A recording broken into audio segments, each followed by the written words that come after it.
வணக்கம். ஜவை இஜட் ஃப்ரம் ஜவாதுவட்டி புதூர். பவர் ரைட்டர் அப்படிங்கிற அந்த யூடியூப் சேனல் மூலமாக உங்களை மீண்டும் சந்திப்பு ரொம்ப மற்றற்ற மகிழ்ச்சி. அத்தோடு எங்கள் சேனலை சப்ஸ்கிரைப் பண்ணுங்கள், பெல் பட்டன் அழுத்த மறந்துடாதீங்க. அத்தோடு எல்லாத்துக்கும் ஷேர் பண்ணுங்கள். பொதுவாக ஒரு அரசியல் கட்சி அப்படின்னு ஆரம்பித்தாலே சில உயிர் நீப்புகள், மரணங்கள், மற்றபடி போராட்டத்து இறப்பு, இந்த மாதிரிலாம் நடப்பது ஒரு மிகப்பெரிய ஒரு சம்பவம். அதெல்லாம் மறுக்கவே முடியாது. அப்படி பார்க்கக்கூடிய சமயத்தில் ஏகப்பட்ட கட்சிகள் அது நடந்திருக்கு. விசிகே எடுத்துக்க குறிப்பிட்ட அளவுக்கு அந்த வருஷம் வந்து குறிப்பிட்ட தியாகிகளை வைத்து அஞ்சலி செலுத்துவாங்க, நினைவாஞ்சலிங்கிற கான்செப்ட். மதிமுகலாம் அப்படித்தான். அந்த கட்சிக்காக உயிர் நீத்த தியாகிகள் அப்படிங்கிற கான்செப்டில் ஒரு போர்டு வச்சுருக்கிறாங்க. அதை வருஷம் அஞ்சலி செலுத்துவாங்க, நினைவுபடுத்துவாங்க. அதே மாதிரி தான் பாமகவை பொறுத்த வரைக்கும் அப்படி தான். ஒரு 21 பேர் நினைக்கிறேன், வருஷம் அஞ்சலி செலுத்துவாங்க. இந்த மாதிரி வந்து எல்லா கட்சியிலையுமே இருக்குது. இன்றைக்கி வந்து தாவேகாவிலும் வந்து விட்டது. 41 பேர் இறந்தாங்க. அதுக்கு வந்து உடனே ஒரு அஞ்சலி செலுத்தக்கூடிய அளவுக்கு எது இருந்ததா? ஒன்றுமே கிடையாது. பனையூருக்கு வர சொன்னார். வந்த உடனே அங்கே 41 பேர் ஃபோட்டோ வச்சு அஞ்சலி செலுத்தி வந்தவரிடம் மன்னிப்பு கேட்டார். அது வந்தது 37 குடும்பம் தான், 4 குடும்பம் வரவே இல்லை. அதில் குறிப்பாக வந்து சங்கவி குடும்பம். ஆமாம், அவங்க ரிட்டனே குடிச்சிட்டாங்க 20 லட்சத்தை. நீ உங்கள் பணமே தேவையில்லைன்னு கூட தூக்கி எறிஞ்சிட்டாங்க. அதுக்கு வந்து விஜய் என்ன சமாதானம் சொல்ல போயிடா அப்படிங்கிறது இன்றைக்கி மிகப்பெரிய ஒரு கேள்விக்குறி. இந்த மாதிரி ஒரு நிலைப்பாடு. அந்த 41 பேர் அஞ்சலி செலுத்திட்டு அதே விட்டுட்டாங்க. மற்றபடி அதுக்கு முன்னால் எத்தனை பேர் உயிர் இழந்தார்கள் அப்படிங்கிற ஒரு நினைவு இருக்கு. ஆனால் அதை செயல்படுத்த ஆள் இல்லையா அப்படிங்கிறது தெரியல. இல்லை என்பதுதான் நான் சொல்ல முடியும். ஆனால் விஜய்க்கு ஏன் அந்த ஒரு எண்ணம் வரவில்லை? இருக்கக்கூடிய புசியானது நிர்மல்குமார் மற்ற ஷோ எல்லாம் எடுத்து சொல்லலாம் இல்லையா? ஆதவ அர்ஜுனா என்ன தான் பண்ணிட்டு இருக்காரு அப்படிங்கிற கேள்வி இதில் இருக்குது. அதாவது வந்து ஆல்ரெடி 27/10/2024 விக்கிரவாண்டியில் முதல் மாநில மாநாடு நடந்து போச்சுங்களா? அதுலேயும் ஏகப்பட்ட பேர் மயக்கம், மற்றபடி ஷோ நிறைய பேர் இறந்துருக்காங்க. ஆமாம், மயக்கம் போட்டு இறந்துருக்காங்க, வீட்டிலேயே போய் இறந்துருக்கிறாங்க. அதெல்லாம் வந்து மறைக்கப்பட்ட உண்மையாக போச்சு. அதில் முக்கியமாக குறிப்பாக திருச்சி தெற்கு மாவட்ட தலைவர் சீனிவாசன், துணைத் தலைவர் கலை, 2 பேருமே விபத்தில் இறந்துடுறாங்க. விக்கிரவாண்டி மாநாடு முடிச்சு போகக்கூடிய சமயத்தில் திருச்சி சேர்ந்தவங்க இறந்துடுறாங்க. மற்றபடி வந்து அவருடைய ஒரு முதல் நினைவு நாள் இன்னைக்கு 27/10/24, 27/10/2025 அவருடைய முதல் நினைவாஞ்சலி அவங்க குடும்பத்தில் செய்வாங்க இல்லையா? முதலாண்டு நினைவாஞ்சலி செய்வாங்க. அப்படி இருக்கக்கூடிய சமயத்தில் ஒரு மிகப்பெரிய ஒரு போஸ்டர் அடித்து ஒட்டியிருக்கிறாங்க. அதாவது வீர தேவேந்திர மக்கள் முன்னேற்ற அறக்கட்டளை அப்படிங்கிறவங்க வந்து ஃபுல்லாக போஸ்டர் அடித்து ஒட்டியிருக்கிறாங்க திருச்சி முழுவதும். ஆமாம், அதாவது அந்த 2 ஆன்மாவும் பேசுகிற மாதிரி. அதாவது திருச்சி மாவட்ட தெற்கு மாவட்ட முன்னாள் தலைவர் சீனிவாசனும், மற்றபடி துணைத் தலைவர் கலை, அவர் வந்து உறையூரை சேர்ந்தவர். சீனிவாசன் வந்து வழக்கறிஞர், அவர் கலை வந்து உறையூரை சேர்ந்தவர். 2 பேரும் பேசுகிற மாதிரி, ஆன்மாக்கள் பேசுகிற மாதிரி, மனசாட்சி பேசுகிற மாதிரி இன்னைக்கு மிகப்பெரிய ஒரு போஸ்டரை வந்து திருச்சி முழுவதும் ஒட்டியிருக்கிறாங்க. அதாவது என்ன பேசக்கூடிய அந்த டயலாக் அப்படின்னா, முதல் மாநாட்டில் எங்களை உயிர் நீத்த 2 பேரையும் மறந்து விட்டாயே விஜய் அண்ணா அப்படின்னு போட்டு, மற்றபடி வந்து 15 ஆண்டுகளாக உன்னை தொடர்ந்து வந்தோமே, எங்களை நீ மறந்து விட்டாயே விஜய் அண்ணா, கட்சி மாநாட்டிலும் பொதுக்கூட்டத்திலும் எங்களுக்கு இரங்கல் கூட்டம் கூட தெரிவிக்கவில்லையே விஜய் அண்ணா.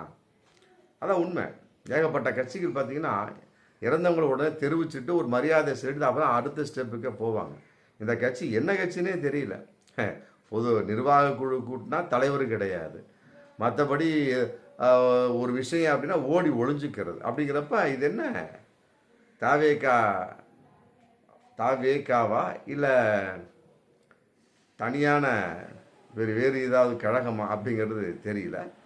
மற்றபடி அந்த போஸ்டர் சொல்கிறாங்க பாரு, திருச்சி மாவட்ட வருகை, அதன் அடிப்படையில் எவ்வளோ கூட்டத்தை நாங்கள் கூட்டணும், அதுக்கெல்லாம் நாங்கள் தான் பொறுப்பு, அதை மறந்து விட்டாய் அண்ணா.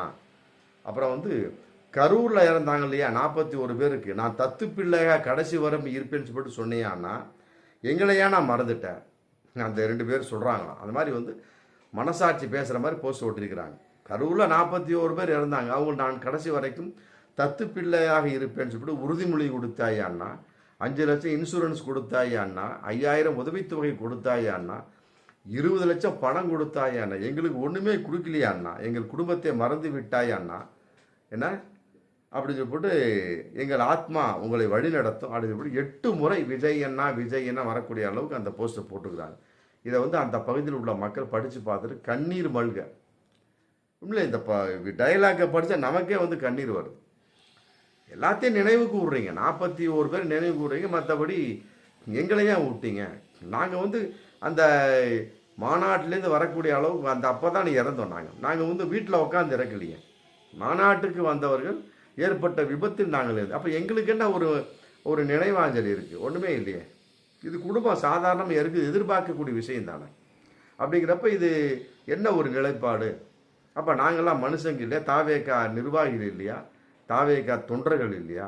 விஜய் அண்ணா அப்படின்னு சொல்லிவிட்டு ஏன் அந்த அண்ணானே சொல்லிவிட்டு கரூர் மக்களுக்கு அந்த அளவுக்கு கொடுத்தீங்க, எங்களை மறந்துட்டு விட்ட நீ, எங்களை வந்து கண்டுகொள்ளவில்லையா அண்ணே, நடுரோட்டில் கிடப்பில் கிடக்கிறோம் அண்ணான்னு சொல்லிட்டு அந்த போஸ்டரை பார்த்தோம்னா ரொம்ப பரிதாபம். இதை பார்த்தாலாவது விஜய் ஏதாவது செய்வார்களா அப்படிங்கிற ஒரு நிலைப்பாடு தான் அந்த போஸ்டர் ஒட்டப்பட்டிருக்கிறது. நல்லா யோசிக்கணும். அது 37 குடும்பம் பனையூருக்கு வந்தது, 41 பேரில் அதில் 4 பேர் வரல. 4 குடும்பம், பிரீத்தி குடும்பம், அஜிதா குடும்பம், வடிவேல் குடும்பம், மற்றபடி சங்கவி குடும்பம். இந்த 4 குடும்பம் ஏன் வரல? அதில் குறிப்பாக சங்கவி குடும்பம் வந்து 20 லட்சம் ரிட்டர்ன் அனுப்பிச்சிருக்கிறாங்க. அதாவது கோடாங்கிப்பட்டி ரமேஷ் அவருடைய மனைவி சங்கவி இறந்தது வந்து கோடாங்கிப்பட்டி ரமேஷ், நல்லா புரிஞ்சுக்கணும். அந்த சங்கவி ஏன் வந்து ரிட்டர்ன் அனுப்பிச்சாங்க பணத்தை? அது இல்லாமல் அந்த அம்மாளுக்கு சொந்தக்காரங்களை கூப்பிட்டுருக்குறாங்க. சங்கவியை வந்து கூப்பிட்டு அந்த அம்மா போகல, எனக்கு தேவையே கிடையாது, பணத்தை ரிட்டர்ன் அனுப்பிச்சிருச்சு. இது என்ன காரணங்கிறத விஜய் கண்டுபிடிக்கணும். அப்போ தான் தாவேகா கட்சியில் தாவேகா கட்சியே கிடையாது. அதன் அடிப்படையில் வந்து 47 பேருக்கு வந்து ஒவ்வொரு வருஷமும் அஞ்சலி செலுத்துகிறார்களா அப்படின்னு மக்கள் பார்ப்பாங்க. அந்த அஞ்சலி செலுத்த சமயத்தை இந்த சீனிவாசன் மற்றபடி உறையூர் கலையை சேர்த்துக்கணும். இதெல்லாம் வந்து 4 பேர் சொல்லி தான் தெரியணும் அப்படின்லாம் கிடையாது. இதை வச்சு தான் கட்சி வளர்க்க முடியுங்க. பல கட்சியில் எடுத்துக்கிட்டிங்கன்னா யார் யார் உயிர் நீத்தார்கள், யார் யார் வந்து தன் கட்சிக்காக வந்து மிகப்பெரிய ஒரு தியாகத்தை செய்தார்கள் அப்படிங்கெல்லாம் பார்த்து நினைவு கூறுவாங்க. அந்த மாதிரி ஒரு நிலை ஒன்றும் கிடையாது. இன்னைக்கு 41 பேர் இறந்தாங்க. அந்த தாவேகா கொடி அரை கம்பத்தில் பறந்ததா? இல்லை. ஒரு ஆளாவது ஆஸ்பத்திரிக்கு போய் ஒரு சமாதானம் சொன்னாங்களா? இல்லை. விஜயே தலைவரே ஓடி போயிட்டார், தொண்டர் ஓடி போயிட்டார், பொதுச் செயலாளர் ஓடி ஒளிந்து கொண்டார். இதில் வந்து ஆதவ் அர்ஜுனா பில்டப் வேற. அது தேர்தல் பொறுப்பு கண்காணிப்பாளராம். அவர் எங்கே உத்தரகாண்டுக்கு போயிட்டார். அவருக்கு உத்தரகாண்டில் என்ன வேலை இருக்குது? ஏங்க, கூடைப்பந்தி போட்டி முக்கியமா அல்லது வந்து இறந்து விட்ட 41 குடும்பங்கள் முக்கியமா? கூடைப்பந்தி போட்ட வரமளி தூக்கி சரி நீ அப்படி தான் போனேன், உத்தரகாண்டுக்கு போனேன். ஆதவ் அர்ஜுனா பார்த்து கேட்குறேன், உத்தரகாண்டுக்கு போனேன், கூடைப்பந்து போட்டு உன்னால் கலந்து கொள்ள முடிந்ததா? அங்குள்ள முதலமைச்சர் முகத்தில் அடித்த மாதிரி சொல்லிட்டார், நீ வேணாம் போயா அப்படின்ட்டார். முடிஞ்சு போச்சா? இப்போ நீ எதுக்கு போன? போய் பிரயோஜனம் இல்லையே.